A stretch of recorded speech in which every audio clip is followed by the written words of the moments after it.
જય શ્રી લક્ષ્મીનારાયણ ભક્તો, ભલે ગમે તે થઈ જાય, પરંતુ દેવપોઢી 11ના દિવસે આ નાની નાની વાતોનું ધ્યાન જરૂર રાખજો.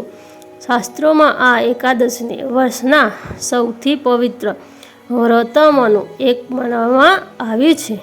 કહેવાય છે કે આ દિવસે શ્રદ્ધાભાવથી ભગવાન શ્રી હરિ વિષ્ણુ અને માતા લક્ષ્મીની આરાધના કરનાર ભક્તના જીવનમાં સુખ, શાંતિ અને શુભ ફળની પ્રાપ્તિ થાય છે. પરંતુ શું તમે જાણો છો કે આ દિવસે કઈ વસ્તુઓનો ભોગ ચઢાવવો શુભ માનવામાં આવે છે? વ્રતમાં શું ખાવું જોઈએ, કઈ વસ્તુઓનું સેવન ટાળવું જોઈએ અને એવા કયા નિયમો છે જેનું પાલન કરવાથી વ્રત વધુ ફળદાયી બને છે? તો મિત્રો, આજના આ ખાસ વિડીયોમાં અમે તમને દેવપોઢી 11નું સંપૂર્ણ મહાત્મ્ય, તેની પૌરાણિક કથા, પૂજાવિધિ, શુભ મુહૂર્ત, દાનનું મહત્ત્વ અને શાસ્ત્રોમાં વર્ણવાયેલા કેટલાક સરળ ઉપાયો વિશે વિગતવાર જણાવીશું. તેથી વિડીયોને અંત સુધી જરૂર જોતા રહેજો, કારણ કે છેલ્લે અમે એક સુંદર અને સરળ ધાર્મિક ઉપાય પણ જણાવીશું, જેને ઘણા ભક્તો શ્રદ્ધાપૂર્વક અનુસરે છે. જો તમે ભગવાન શ્રી હરિ વિષ્ણુ અને માતા લક્ષ્મીના ભક્ત હો તો કમેન્ટમાં જરૂર લખજો, જય શ્રી લક્ષ્મી નારાયણ. તો ચાલો હવે શરૂ કરીએ એ દેવપોઢી 11ની પવિત્ર કથા અને તેનું દિવ્ય મહાત્મ્ય. ભક્તો, પુરાણોમાં વર્ણવવામાં આવે છે કે એક સમયે દાનવીર રાજા બલિએ પોતાના પરાક્રમ અને ધર્મના બળથી ત્રણેય લોક પર વિજય પ્રાપ્ત કર્યો હતો. દેવતાઓ ચિંતિત થયા અને ભગવાન શ્રી હરિ વિષ્ણુની ચરણમાં ગયા.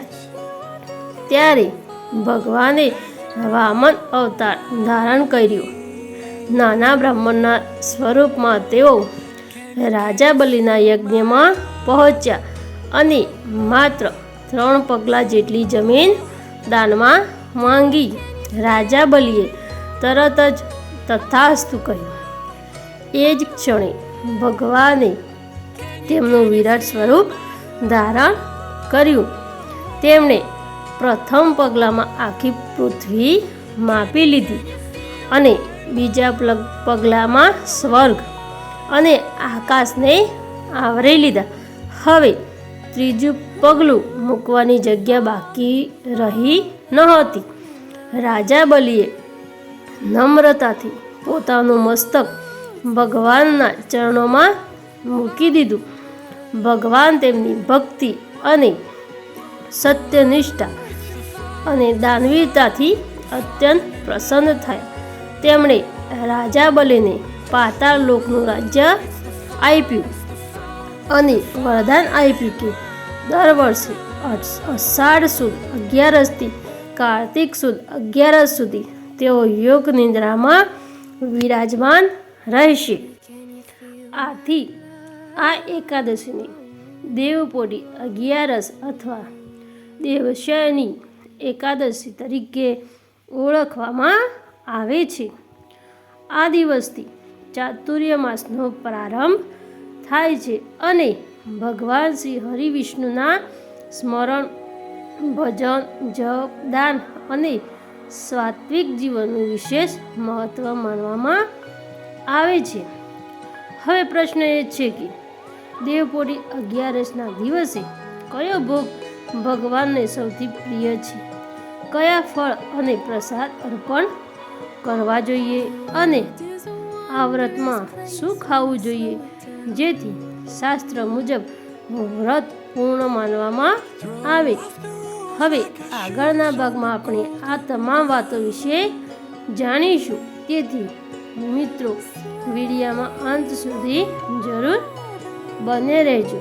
ભક્તો, હવે સૌથી મહત્વની વાત, ઘણા લોકોના મનમાં પ્રશ્ન હોય છે કે દેવપોઢી 11ના દિવસે શું ખાવું જોઈએ અને માંસો ન ખાવું જોઈએ. ધાર્મિક પરંપરા અનુસાર એકાદશીના દિવસે શક્ય હોય તો ઉપવાસ અથવા ફળાહાર કરવામાં આવે છે. જો સંપૂર્ણ ઉપવાસ ન કરી શકો તો સાત્વિક ફળાહાર લેવો શ્રેષ્ઠ માનવામાં આવે છે.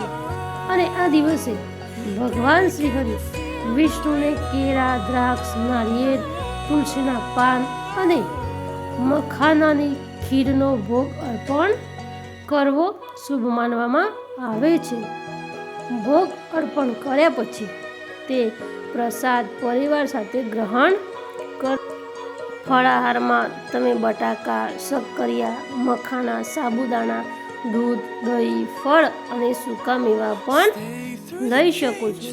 જો શાક બનાવવું હોય તો સિંધવ મીઠાનો ઉપયોગ કરીને બટાકા, કોળું અથવા સુરણ જેવી સાત્વિક વાનગીઓ બનાવી શકાય.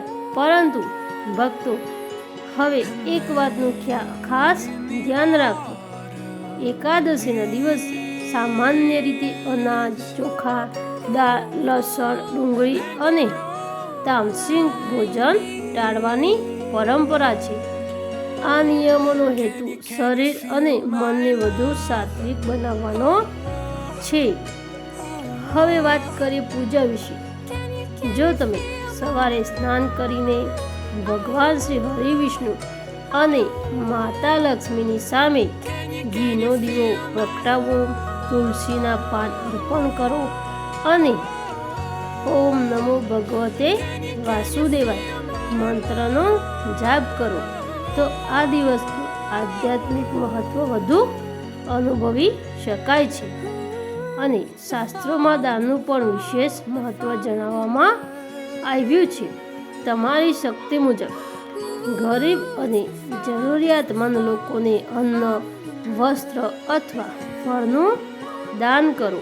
વડીલોનો આશીર્વાદ લો અને દિવસભર ભગવાનના નામનું સ્મરણ કરો.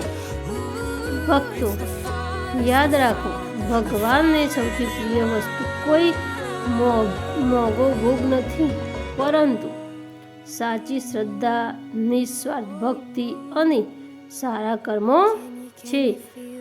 આગળના ભાગમાં આપણે જાણીશું કે દેવપોઢી 11ના દિવસે કયા કાર્યો ટાળવા જોઈએ અને કયા શુભ કાર્યો કરવાથી આ પવિત્ર દિવસ વધુ ફળદાયી બની શકે છે.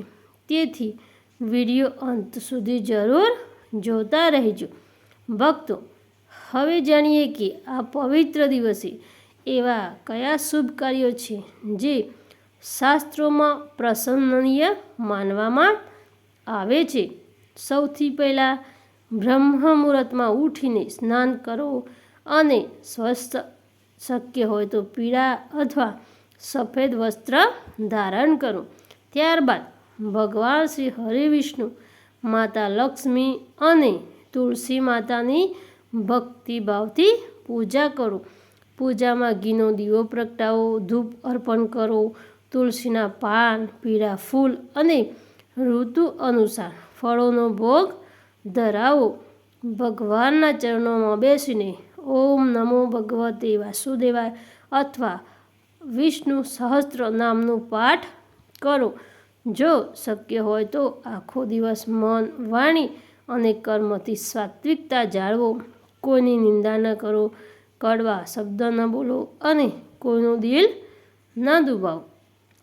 ભક્તો, શાસ્ત્રોમાં કહેવામાં આવ્યું છે કે દેવપોઢી 11ના દિવસે ગરીબ, નિરાધાર અથવા જરૂરિયાતમંદ વ્યક્તિને અન્ન, ફળ, વસ્ત્ર અથવા દક્ષિણાનું દાન કરવું ખૂબ જ પુણ્યદાયક માનવામાં આવે છે.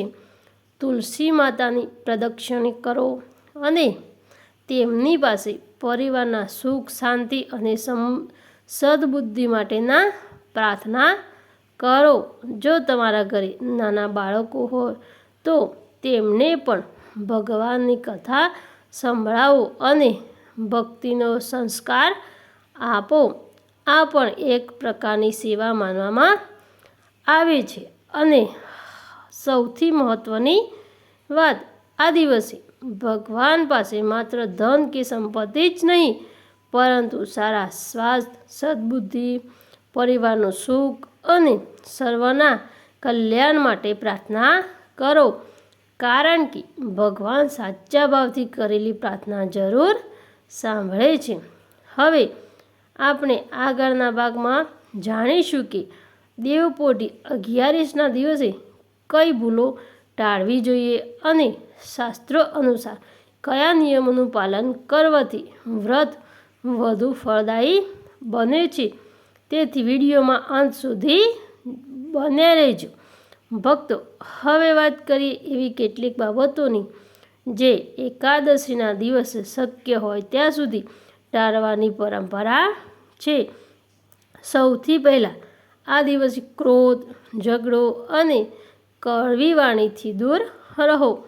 ભગવાનની ભક્તિ સાથે મનને પણ શુદ્ધ રાખવું એટલું જ મહત્ત્વનું છે.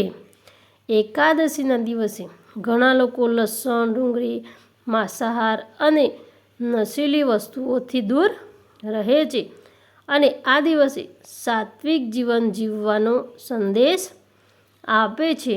જો તમે વ્રત રાખ્યું હોય તો આખો દિવસ ભગવાનના નામનું સ્મરણ કરો અને શક્ય હોય તો ધાર્મિક ગ્રંથોનું વાંચન કરો.